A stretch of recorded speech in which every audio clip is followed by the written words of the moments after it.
Okay, well, ladies and gentlemen, my friend from parts unknown out west, Mike Reno. Welcome to the Rock Talk, Mike. Greetings. Thank you, Greg. Love to be here. It's a great show. I've been watching. You guys are having a lot of fun in there. Yeah, we were just having some fun before we started here, but we've got it all. We use it as the bloopers reel next time. You know, perfect. I must have done as usual. I went through 40 interviews, and I'm looking up, stats and stuff. And then I started reading all these interviews that people had done with you, and it's the same bloody questions every time. And I've got all of them. I have all of them written down. The red leather headband, the whole 9 yards. Right. Where are your leather pants? Exactly. We're not going to do any of that. But just before I left the house, they're actually in the other room hanging up. My son's standing up by themselves, right? Exactly. That's what Dean told me you would say. Anyway, so just before I left the house, I got a sheet and I just went blah, blah, blah, blah, blah, blah, blah, blah. And then my gal, Mrs. Claypool, wrote them out. So just play along with me here for the first bit, because these are serious, but not really. Okay. First of all, what's a question that you've been asked over and over and over again that you truly hate? And don't say it's this one. What's the question you like the least? Let me think. I'm going to say the one that kind of is a little obvious, because it's basically, do you still have those red leather pants? That's the one that drives me crazy. It's like, do you want me to wear that? They're 40 years old. Okay. Have you ever been in leather pants when you're sweating?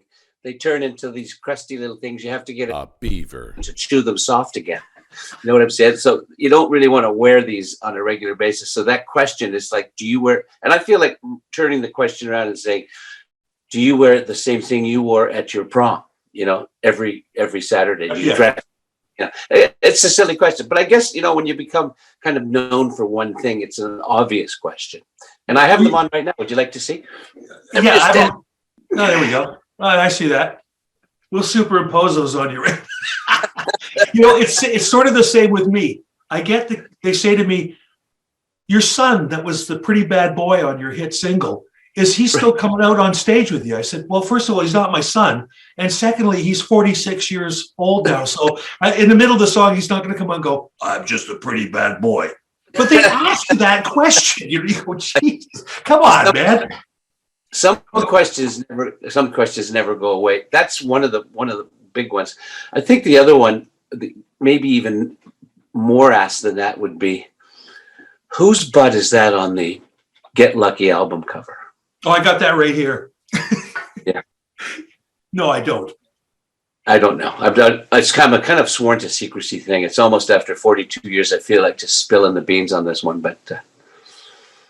Well, I know whose it is. It'll blow everybody's mind, because what it does is it lets people down. People are up because they've done something. They've looked at that butt and just went, oh my God, I love that butt. So if I tell you who it actually was, it will spoil it for millions of people. Once again, it's exactly like the Gatto album, Best Seat in the House. There's a picture of an ass on it, right? And everybody says, whose bum is that? And I know, but you're right, I'm not going to tell them. Because guys think it's a girl's bum, and girls think it's a guy's bum. Exactly. Now you got it. So here's another one. Yeah. What's a question that you have a killer reply for that no one has ever asked you? But geez, I wish somebody would ask me this question, because I have a great response for it. So ask yourself this question and then answer it, please. Actually, she just looked like Angelina Jolie. That's the answer. You want to hear the question? Please, yeah. Who was that on the back of my motorcycle in the movie, in the video? Pardon me, it looked like a movie. Dangerous. And if you know the video, you'll know that we were all riding motorcycles all around Hollywood and up the canyon and really having a ball. And the gal that hopped on the back of my bike, to this day, people think it's Angelina Jolie. And I'm just going to leave it at that. Hey, so now that is the question no one's ever asked you, and you just got to ask that yourself. That's the first time. Now you know how things work around Rock Talk, okay? Yeah. You started out at 12 years old playing the drums. It's well known. I saw it in 20 of your interviews. But, when Matty's not looking, do you get up on the kit and have a little bash when he's not around? Always. Every time I go to sound check, I go a little early because I don't really stick around for the whole sound check. But what I do is I get up and I give it the boo, boo, boo, boo, boo, boo.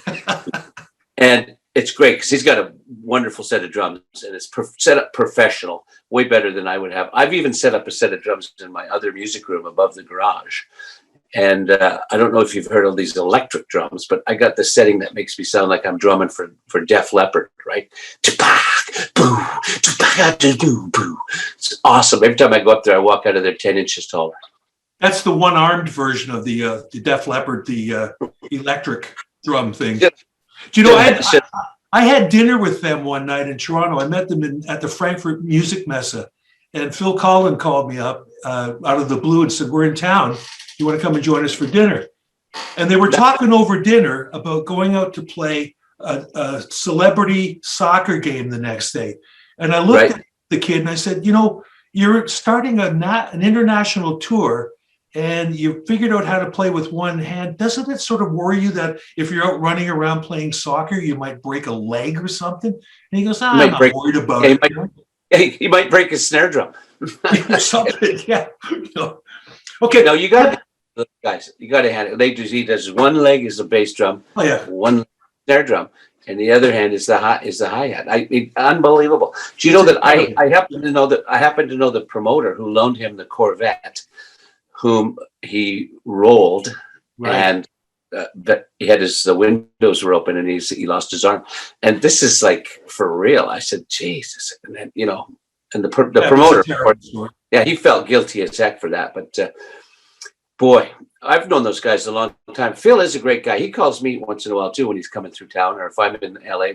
And nice guy. Great guy.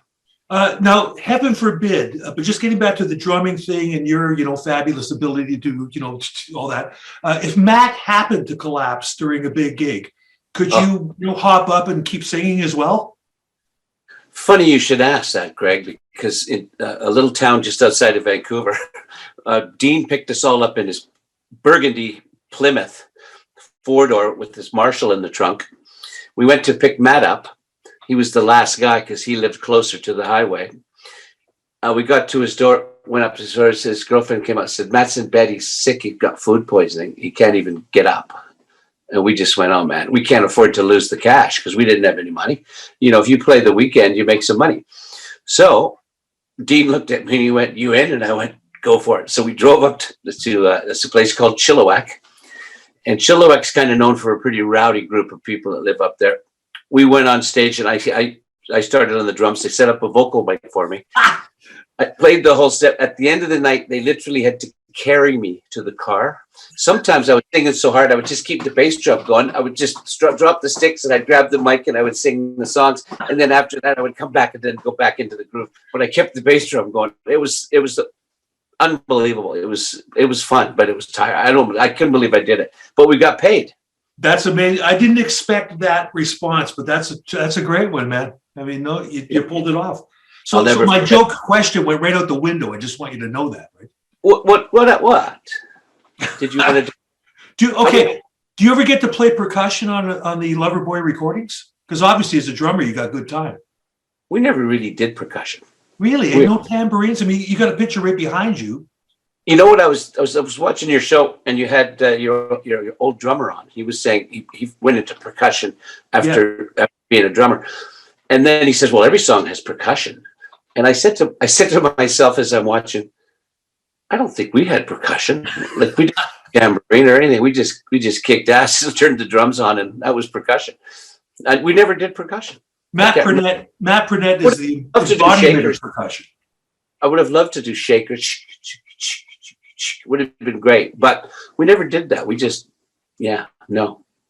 Now you also play the guitar, right? I mean, you got some nice ones behind you. I do play guitar. You see the one directly behind me? Can you see this one? Yes, I can. That is a bass guitar. It's a hollow body bass guitar. Is it? And it is. That looks like a Framus. There's no name on it. It's just a nameless.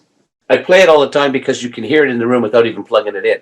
Well, it looks, if you check out old pictures of the Rolling Stones in the early days with Bill Wyman, that looks exactly like a famous FRAM US bass with the selector that you're pointing at right there. That's sure what that looks like, man. I wish I knew the name of it. You know, there's a price tag on the back. You can almost not even read it anymore. It says $95. There's nothing at the top on the headstock, though, is there? I wrote "Turn Me Loose" on this guitar. Well, somebody asked me. They said, "Did Mike Reno write the bass line for Turn Me Loose?" And you did on the bass. Right here.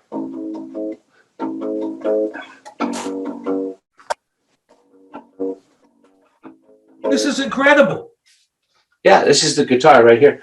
And this guy asked me if they said, I got to hear somewhere. I want to say his name because he came up with this great. But blah, blah, blah, blah. Oh, Alan McKay. He's a great bass player from a group called Two for the Show. It was his singer that hosted the Doug one.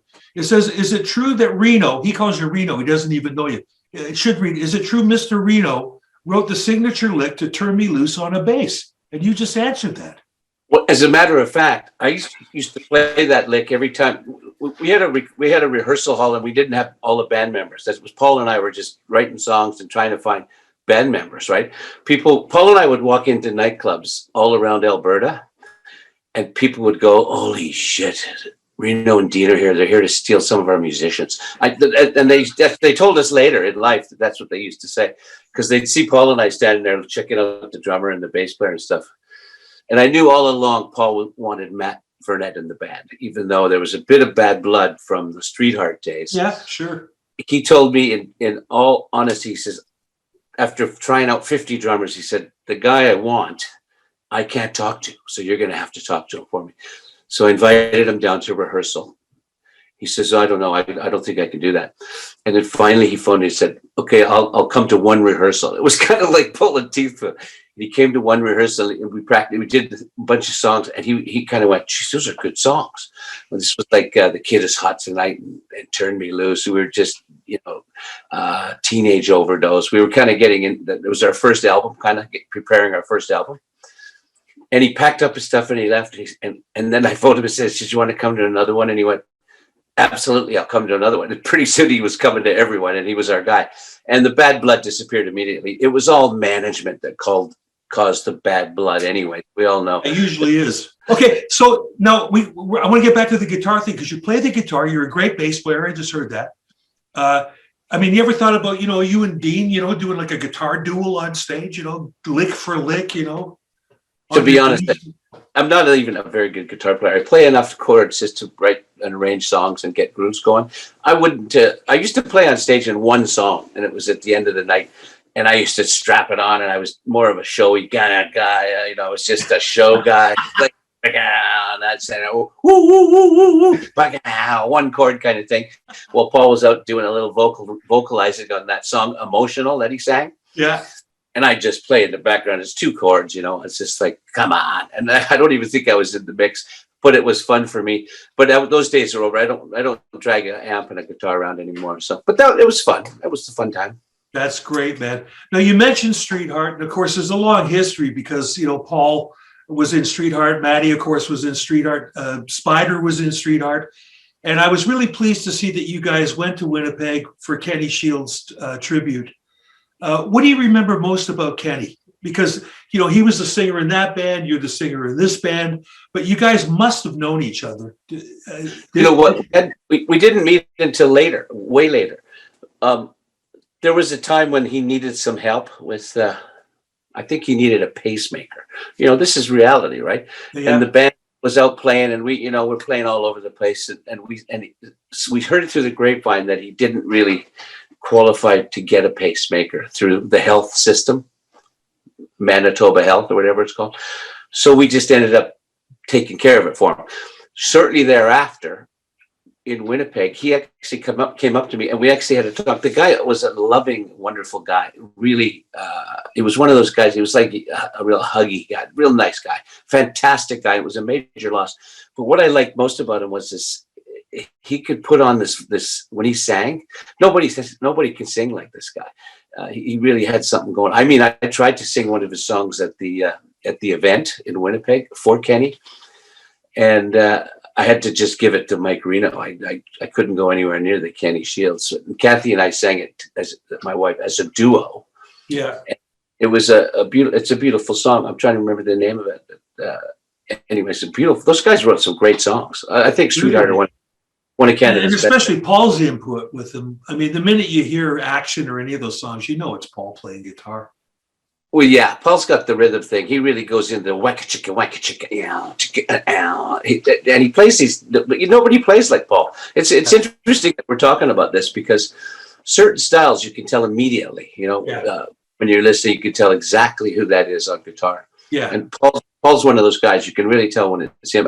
You can always tell when Maddie's playing drums too. You know something. That drives me crazy when I see on social media. Classic rock and all this stuff, how the band rarely gets mentioned, Maddie's contribution, your vocals, everybody, especially Dean. Why it's like the top 10 guitar players of all time. Why isn't his goddamn name in that list? He's one of the most innovative and with the best tone guitar players of all time. But you know what? One year you guys won 8 Junos in one go? That's correct. And that's never been beaten either. So it's not like we won a Juno along the way. You know what I'm saying? Yeah. It was when it was Burton Cummings was the MC. He said, "We'll be right back with the Loverboy Awards right after these words from our sponsor." And I thought, wow, because Burton's a good guy, right? I thought that was funny, and he just made it up. I know that wasn't ready. You know who else that Canada seems to miss, which I can't believe because I went to see him live and they blew my head off, is Nickelback. Nickelback's a fantastic group. That's very, very powerful. They make great records and they do great content. They don't mention them either. It's like us and Nickelback. It's like we didn't even happen. And they live here for crying out loud. It's funny. I was mentioning them today to my gal before I left the house. And I said, well, Nickelback's a good example. I said, everybody hates these guys, but they've sold 50 million records. Somebody likes them. I mean, you don't sell 50 million records if you stink. But for some reason, and maybe it's just because it's that good old Canadian thing that, eat your own. You know what I mean? Well, that's why a lot of the athletes and actors bugger off. They don't, and then they become more famous. And then every time we go anywhere and do anything, we're proud Canadians. We always wave the flag. We let them know. A lot of people think we're an American band.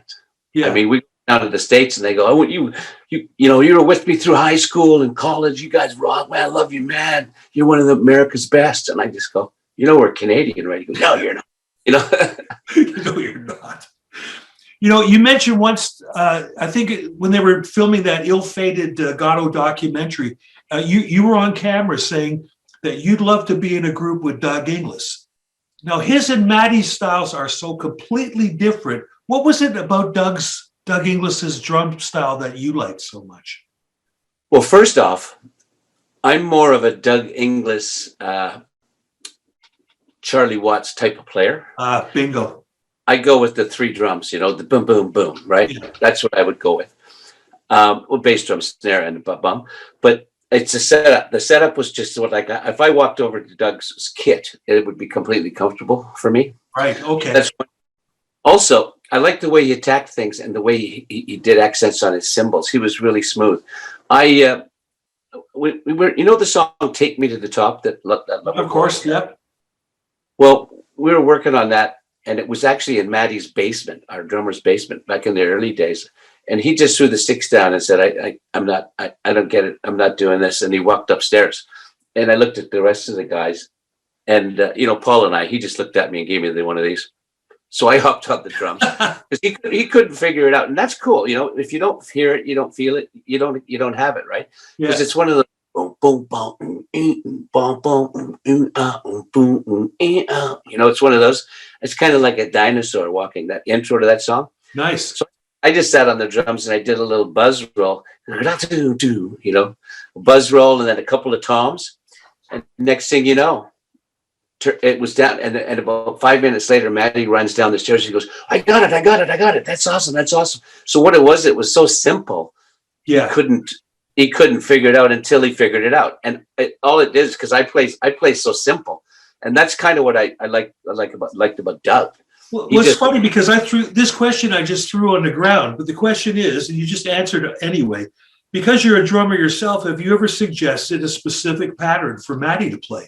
And you just answered not so much in a way, but by virtue of going and playing the bo da boom ba and keeping it simple, that's exactly what you did. yeah, You yeah. are my hero, Mike Reno. No, and he wasn't even upset. He just went, Reno, thanks, buddy. Because it's our group's never really been mad at each other. It's one of those, it's the kind of thing that I could go through the rest of my life with the comfort knowing that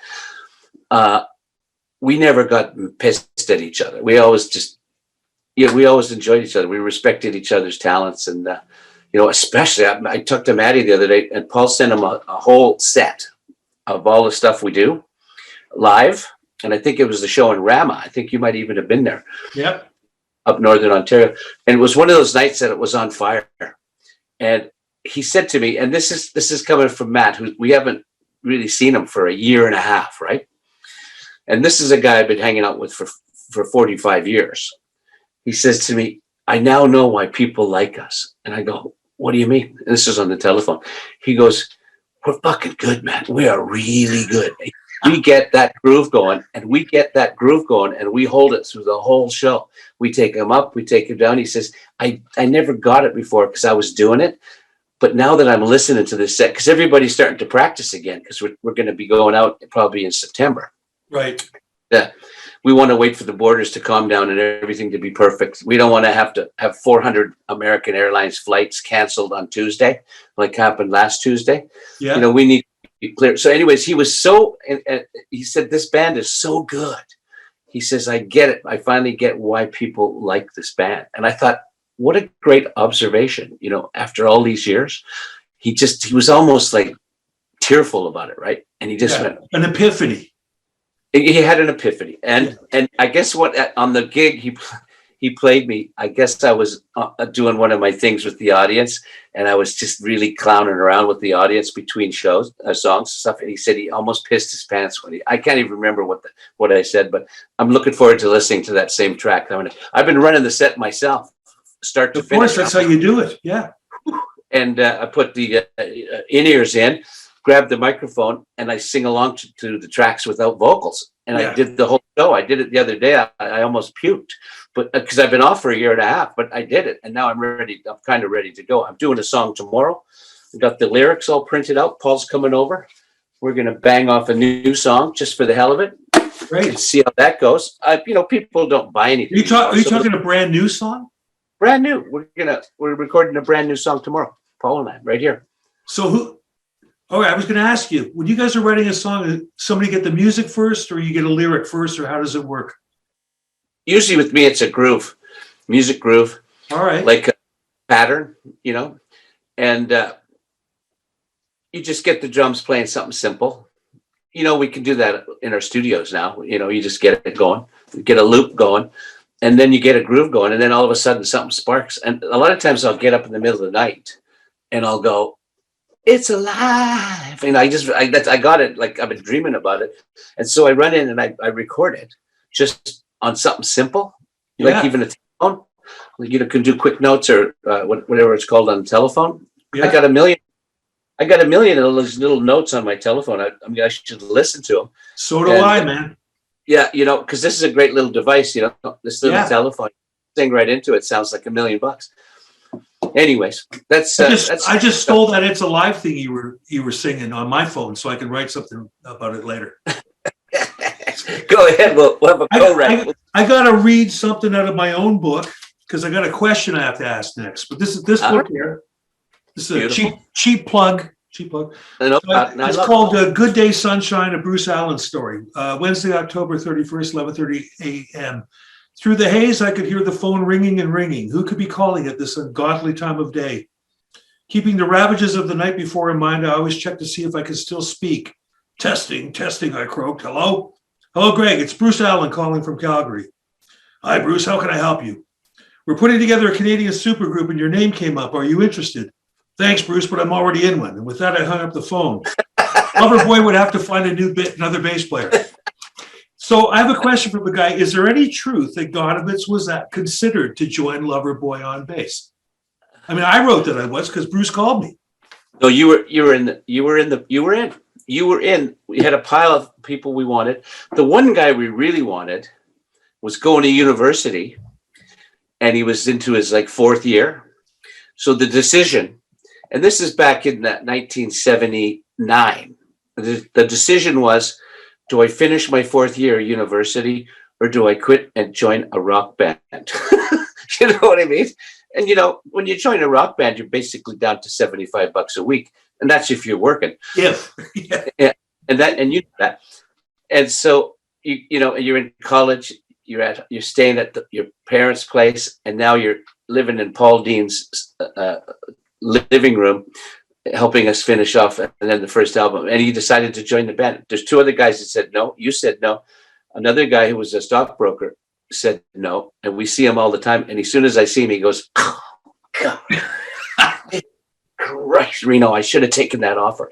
You know, one of those kind of things. But you never know. There's a lot of rock bands that just kind of play for fun. You know, I remember Bruce calling me, and Paul and I have discussed it, you know, on those nights in the hotel rooms like we had in Barrie that night, you know, Absolutely.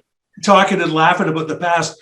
And he agrees with me. It wouldn't, first of all, I would have lasted a week in that band with Paul Dean, because he's an alpha and I'm a definite alpha, and we would have been banging heads. I was writing these other songs. It wouldn't have worked anyway. And not only that, I didn't need that $10 million. Okay. You guys did. I didn't need the money. Okay. I got to tell you a story. And this is exactly what happened. We didn't have a bass player yet. Bruce calls me up and says, Reno, you're playing tonight. I go, where are we playing? I said, we don't even have a bass player. He goes, I got Jim Clinch. Oh. He's in town. He's going to play with you. And Yeah. I said, well, we haven't even practiced with him. He goes, it doesn't matter. He'll know the songs. Just tell him what to do.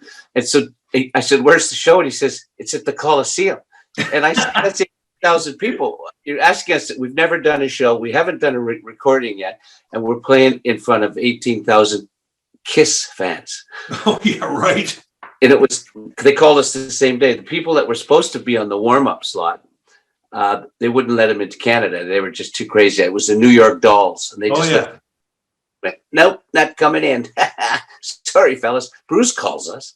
He says, get together. So we got up there. We end up playing. And we did the intro to Turn Me Loose. And most people, warm-up acts for Kiss, get booed off the stage anyway. So after a little while, I knew we were doing pretty well.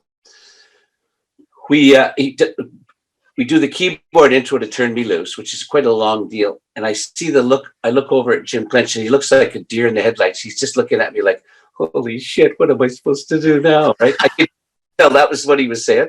And he's holding the bass, and he kind of goes. So I walk over to him, and I lean over to his ear, and I go, boom, doom, doom, doom. Doom, doom, doom, doom. He goes, oh, yeah. And then because it's a feature, you walk up, the two spotlights hit you, and he's playing along. Unbelievable. I can't even believe we actually pulled that off. No, I wish we would have scored. But you know what? Tell people that don't know who Jimmy is, man. Oh, he plays the April Wine. He April sings Wine. a lot of songs. He sang a couple of their songs. Ooh, What a Night was a big song. Yeah. He sold and wrote. A fabulous guy. He was a And great friend of mine, man. I love that guy. Yeah, he's a great guy. He was one of those guys. I don't know. At the very end, I don't think he would fit into the Loverboy vibe. He was just too fucking manly, man. He was really strong and very, very manly. And I don't know if we were manly enough to have him in the band. But, you know, that's quite a weird thing to admit. But that's how I felt. But think about it. Could you imagine if I'd have been in your band, like you have Keith Moon on bass in your band, and I'm doing all that insanity that I was known for? I would have. Get back there. Obviously, we got to do this again. So you up for doing another one of these? Absolutely. It's fantastic. It's like walking down the lane with a friend.